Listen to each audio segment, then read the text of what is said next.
આજે છોટાઉદેપુર ભારતીય જનતા પાર્ટી દ્વારા છોટાઉદેપુરના પદાધિકારીઓ માટેની જે નિમણૂક છે એ પ્રદેશના માન્ય જગદીશ વિશ્વકર્મા સાહેબ, આદરણીય શ્રી રત્નાકરજી સાહેબ તથા પ્રદેશના હોદ્દેદારો સાથે ચર્ચા વિચારણા અને પરામર્શ કર્યા બાદ છોટાઉદેપુર જિલ્લાનું સંગઠન જાહેર કરવામાં આવ્યું છે।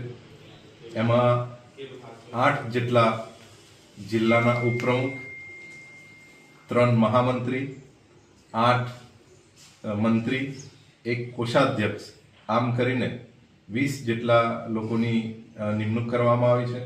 સાથે સાથે કાર્યાલય મંત્રી અને અમારા જે મોરચા છે, વિવિધ મોરચાઓ, એ મોરચાના જે પ્રમુખ છે એ અને એના મહામંત્રી, આમ કરીને 51 જેટલા પદાધિકારીઓનું આજે એમને નવી જવાબદારી આપવામાં આવી છે।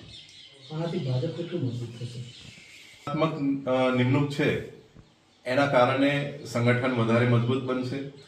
અમારો જે વ્યાપ છે એ વ્યાપ છેક ગામ સુધી પહોંચે અને આપ જોઈ શકો છો કે સંગઠનમાં જે લોકો નિમણૂક પામ્યા છે તેઓ અનુભવી છે, ઉત્સાહી છે અને જેમને વર્ષોથી પાર્ટી માટે કામ કર્યું છે અને આ પદ મળ્યું છે એનાથી વધારે ઉત્સાહથી અને લગનથી કામ કરશે। જિલ્લા પંચાયત અને તાલુકા પંચાયતની ચૂંટણીમાં કેટલો ફાયદો થશે?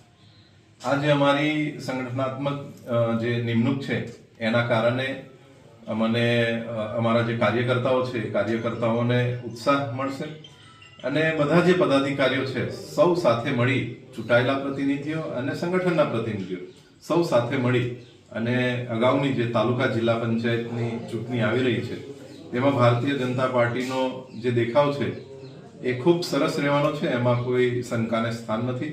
અમને બધાને જ વિશ્વાસ છે કે ફરીથી બધી જ તાલુકા પંચાયત અને જિલ્લા પંચાયતમાં ભારતીય જનતા પાર્ટી મજબૂતાઈથી બેસશે।